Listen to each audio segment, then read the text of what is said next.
اصول نمبر 33، اپنی ذات کی نفی کرنا سیکھیں۔ محب کے لیے ضروری ہے کہ وہ سب سے پہلے اپنے ذات کی نفی کر دے۔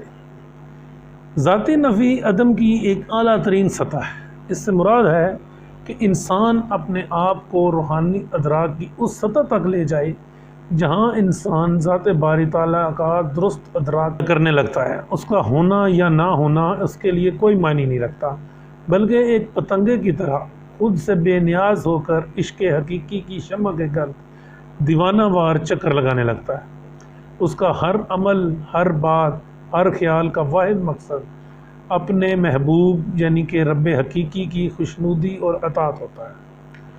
محب اپنی ذات کو بھول کر اپنے محبوب کی ذات میں کھو جاتا ہے۔ اس کا جینا مرنا، اٹھنا بیٹھنا، سونا جاگنا سب اپنے محبوب کی رضا کے لیے ہوتا ہے۔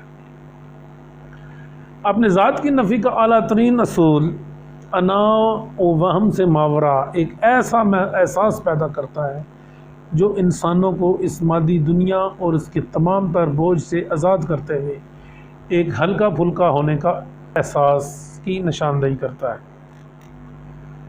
یہ اتحاد کی علامت ہے جو انسانوں کو تمام دنیاوی لذتوں، خواہشات اور وابستگیوں سے بے پرواہ کرتے ہوئے بندے اور اس کے خدا کے درمیان قائم ایک عظیم اتحاد سے جوڑتا ہے جو انسانیت کی معراج ہے۔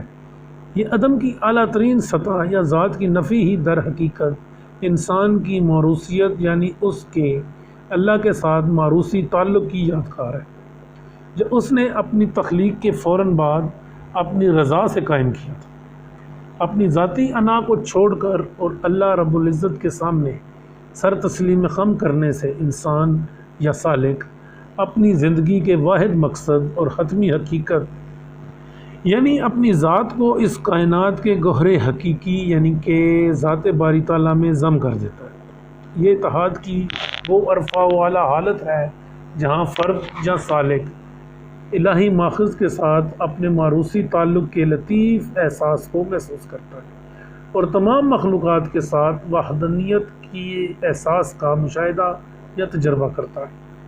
اپنی ذات کی نفی یا عدم ذات دراصل خود شناسی و آزادی کی طرف ایک راستہ ہے۔ اس راستے میں انسان اپنے اثبات و فطرت یعنی کہ اپنے ہونے کا براہ راست مشاہدہ کرتا ہے اور تجرباتی علم سے اپنی ذات تک رسائی کا علم حاصل کرتا ہے جو اسے وجود باری تعالیٰ سے آشکار کرتا ہے۔ یہ احساس مصائب سے آزادی اور ابدی اندرونی سکون اور تکمیل ذات کا گہرا و عمیق احساس دلاتا ہے۔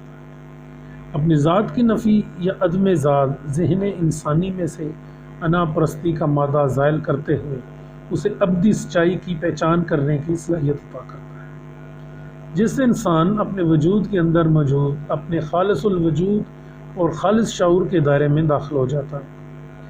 یہی ابدی سچائی انسان کے اندر ایک عمیق احساس بیدار کرتی ہے کہ اس کے اندر ذات الہی موجود ہے اور اس کے تمام افکار و اعمال کو اپنی ذاتی نگاہ میں رکھے۔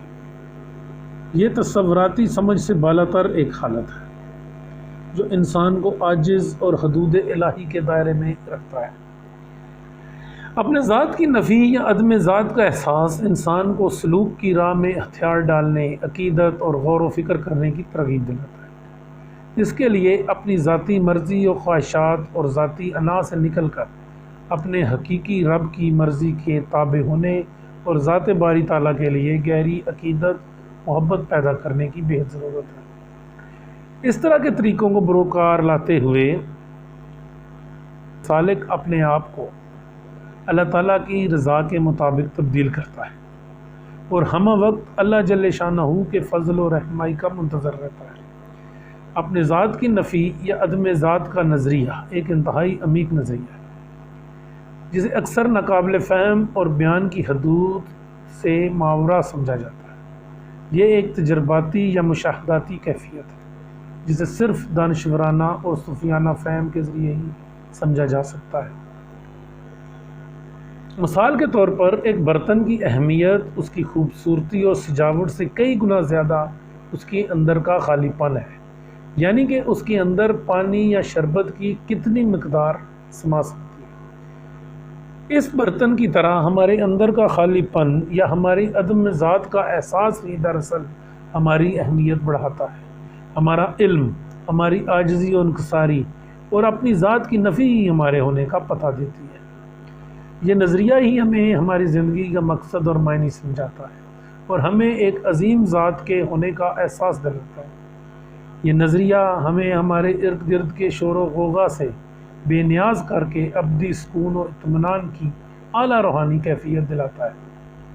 یہ اصول ہمیں ایک ایسی زندگی گزارنے کی ترغیب دلاتا ہے جو ہلکی پھلکی اور مادی خواہشات سے پاک ہے۔ یہ ہمیں تکمیل و اتحاد و امن کے ایک ایسے سفر کی طرف بلاتا ہے جہاں مصائب سے یقینی نجات ہماری منتظر ہوتی ہے۔ یاد رکھیں، مقصد کے حصول سے کئی گنا زیادہ اہمیت اس مقصد کے کارآمد ہونے کی ہے۔